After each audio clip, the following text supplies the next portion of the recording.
کہ ہماری جو ینگ جنریشن ہے وہ بہت زیادہ اس طرح کے سوالات کر رہی ہے خدا کی ایگزسٹنس کے بارے میں اور قدر کے معاملے کے بارے میں اور جزا اور سزا کے معاملے کے بارے میں.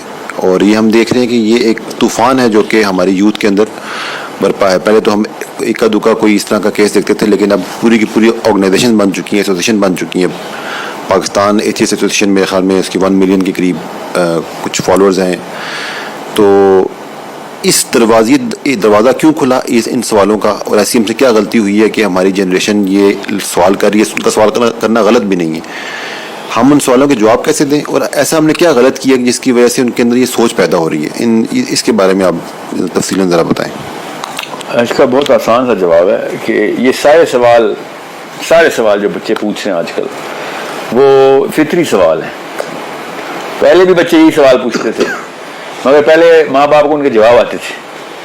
ابھی علم کا کوئی راہ نہیں, پیسوں کی دوڑ میں لگ گئے سارے, تو ماں باپ جو ہے نا وہ ربی زدنی علما کی بجائے ربی زدنی رزقا بولتے رہتے ہیں ہر وقت. تو بچے جب علم کے سوال کرتے ہیں تو ان کو آتا نہیں, تو بچے پھر یوٹیوب پہ دیکھتے ہیں کہ ہاں یہ والا جواب ادھر سے مل رہا ہے. یہ ماں باپ کا کام ہوتا ہے فلسفہ کلیئر کر کے بتانا کہ کیوں کے آنسر کیا ہیں. نااہلوں کے بچے ہیں وہ جو لوگ اس طرف جا رہے ہیں, لا وہ نااہل ہیں یا لاپرواہ ہیں, پتہ ہی نہیں ان کو کہ بچے کو فلسفے کے اوپر ٹرین کیسے کرنا ہے. میں آپ کو آسان کر کے بتاؤں, اگر ایک پورے علاقے میں کوئی سپرویژن نہ ہو اور ایک بچہ چھوڑ دیا جائے کھلا, تو سوال اس کے ذہن میں وہی آتے ہیں جو آج کل کے پاکستانی ایتھیسٹک مائنڈ سیٹ کے بچے کریں. جنون سوال ہیں, وہ بالکل ٹھیک سوال ہیں. جواب نہ ملنے کے اوپر یا پھر انتہائی نااہل آدمی جو اس وقت مولوی صاحب ہمارا ہے وہ اس طریقے سے وہ جواب, پہلے تو وہ جواب ڈنڈے پہ لکھ کے دیتا ہے, دوسرا وہ جواب غلط لکھا ہوتا ہے ڈنڈے پہ, وہ سینسیبل جواب ہی نہیں دے رہا. ایک تو ہمارے علماء کرام جو ہے نا وہ کنٹمپریری اسکالرشپ کو کاؤنٹر نہیں کرے صحیح طریقے سے مین اسٹریم میں آ کے, اور جو انہوں نے چھوڑے ہوئے ہیں مسجدوں میں خطیب کسی بھی فرقے میں, وہ اپنی اینٹیٹی کا سب سے نااہل بندہ ہے. تو جمعے خطبے میں جب عجیب و غریب قسم کی باتیں سنتے ہیں. میں ابھی ایک ٹرپ پہ گیا ہوا تھا دور ایک گاؤں میں, جمعے کی نماز ہوئی, کشمیر گیا ہوا تھا ایکچولی میں, تو میں آپ کو لٹرلی بتاتا ہوں. تو شاردہ میں ہم جمعہ پڑھنے کے لیے رکے, تو وہاں پہ مولوی صاحب نے, خطبہ پورا نہیں سناؤں گا آپ کو, مولوی صاحب نے خطبے میں یہ پروو کر دیا کہ حوا علیہ السلام نے چونکہ 4 گندم کے دانے تھے, 3 حوا خود کھا گئیں, تو ورثے میں اس لیے عورت کو 1 حصہ ملتا کیونکہ وہ اپنا حصہ جنت میں لے چکی ہے.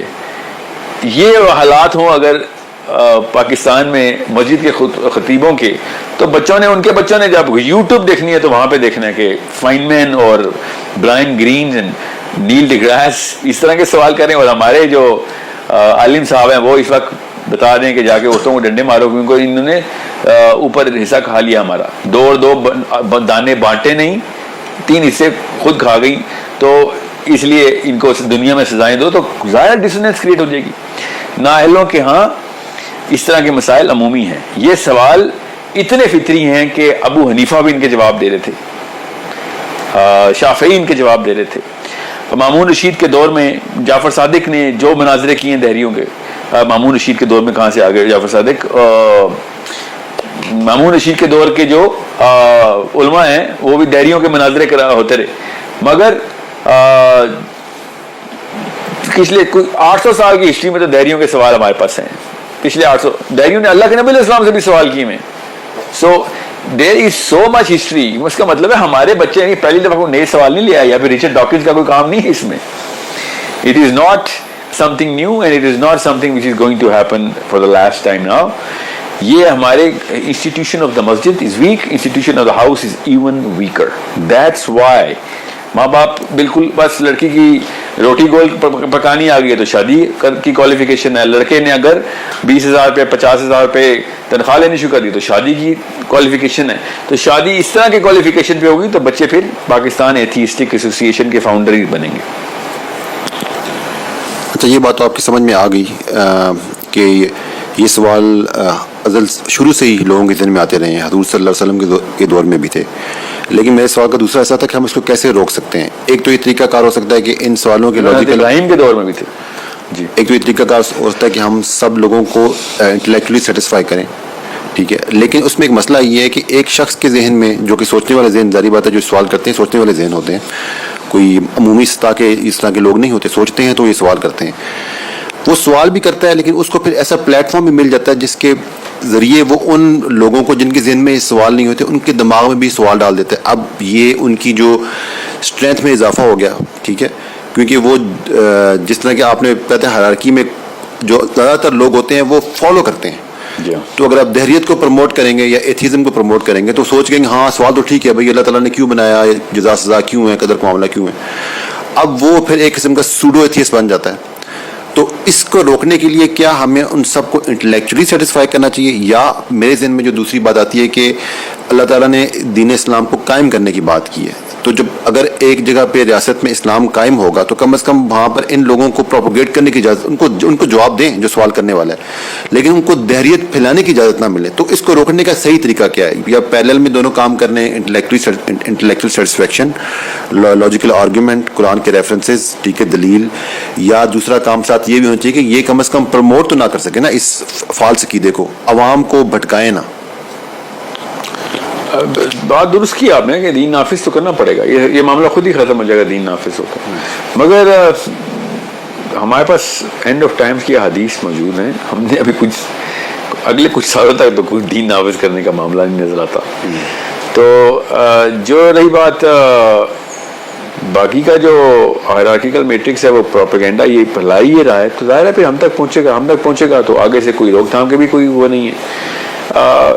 اتنی آسان سی بات ہے کہ اگر ایک پاکستان میں یا ایون مکہ کے اندر بیٹھ کے بھی ایک ایتھیسٹ اپنی پروپیگنڈا کرنا چاہتا ہے تو وہ کر سکتا ہے سوشل میڈیا پہ. نوبڈی کین اسٹاپ ہم ٹیکنیکلی.